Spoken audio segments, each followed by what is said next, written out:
All right, let's talk about something you can't see, but something that powers, well, pretty much everything. It's the electric field.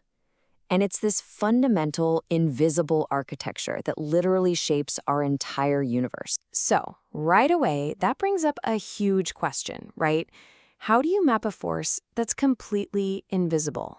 I mean, it sounds like a total paradox, but you'll see that physics has this surprisingly elegant way of figuring it out. Okay, so how do we even start to crack that paradox? Well, the first step isn't trying to see the invisible. That's a non-starter. Instead, we need a way to feel it, to detect its influence. So let's get a clear definition on the table. So first things first, an electric field isn't some kind of substance. It's actually a fundamental property of space itself. Imagine an electric charge, like a single proton. It doesn't just sit there, no. It radiates this invisible influence all around it, creating what we call a vector field. Think of it like a web of invisible instructions, a map of potential pushes and pulls, just waiting for another charge to come along. Okay, but wait, if you can't see it, how do you really know it's there? That's a perfectly fair question. You can't use your eyes, obviously. So you've got to find a different kind of sensor, something that can actually feel that invisible force. And here's the clever solution, something physicists call a test charge. You can think of it as our little probe for exploring the invisible. What we do is we take this tiny positive charge and we place it at any point in space. Then we just watch. Does it get pushed? Does it get pulled? The direction it moves and how hard it's pushed, that tells us exactly what the electric field is doing right there at that spot. It's our sensor. All right, so we can now poke and prod the field at any single point. That's cool, but that's just one spot. How do we see the whole picture, the entire landscape? This is where we go from just sensing the field to actually visualizing it. We're going to draw a map of this invisible force, and we do this using something called electric field lines. Honestly, it's a perfect example of how physics takes these really abstract ideas and makes them concrete. Now, to be clear, these lines aren't physically real. You can't go out and touch one. But they are an incredibly powerful visual tool. They let us see the shape, the direction, and even the strength of the field. It's basically a language we invented to see the unseen. And the basic rules are just beautifully simple. For a positive charge, like a proton, the field lines shoot straight out, kind of like rays from the sun. But for a negative charge, say an electron, they point straight in as if they're pulling everything toward the center. And that simple difference, out versus in, that's the foundation for literally every electric field pattern you'll ever see. These lines also follow a few really strict rules, kind of like rules of the road. First, they can never, ever cross each other. Why not? Well, because at any single point in space, the force can only point in one direction. Makes sense, right? They also always start on positive charges and end on negative ones. But here's the absolute key, the most important rule. The density of the lines tells you the strength of the field. Wherever the lines are packed tightly together, the field is super strong. Where they're spread far apart, it's weak. It gives you an instant visual for the field's intensity. Okay, a single charge. That's simple enough. We can handle that. But the real world? It's made of trillions upon trillions of interacting charges.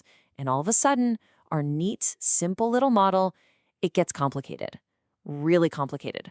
Almost intimidatingly so. And you can see just how quickly this problem blows up. For one single point charge, the math is a piece of cake. But what about a system of, say, 10 charges? Well, now it's a lot harder. You have to add up the force from every single one of them. But what about a continuous object, like a long charged wire? Now you're trying to add up the fields from an infinite number of points. The complexity just becomes staggering. It's a nightmare. So trying to calculate this for trillions of charges, this brute force method of adding up every single contribution, it just doesn't work. It's impossible. It would take a supercomputer ages to map the field around something as simple as a charged ball. There has to be a better way, right? There's just got to be a more elegant approach. And of course, there is. We're about to meet one of the most powerful and, frankly, beautiful ideas in all of physics. It's a brilliant shortcut that lets us completely sidestep all of that messy, impossible calculation. But to get this shortcut, we first need to understand a concept called flux. And let's use a simple analogy here. Imagine you're standing in a river and you're holding a small fishing net. The flux, in this case, is just a measure of how much water is flowing through your net every second. Simple, right? If the river is faster or if your net is bigger, you get more flux. It's all about the amount of stuff flowing through a surface. Okay, now let's take that exact same idea and apply it to our invisible electric field. The electric flux is just a measure of how many of those imaginary electric field lines are flowing or piercing through an imaginary surface that we draw in space. The more lines that poke through that surface, the higher the electric flux. That's it. And this is where the magic happens. Here's the beautiful relationship. The total electric flux flowing out of a closed surface, you can picture it like an imaginary soap bubble, depends only on the total amount of charge that's trapped inside it. It doesn't matter how those charges are arranged inside the bubble or if they're moving around. All that matters is the total charge. This stunningly simple idea is formalized in what we call Gauss's law. And this law, right here, is our superpower.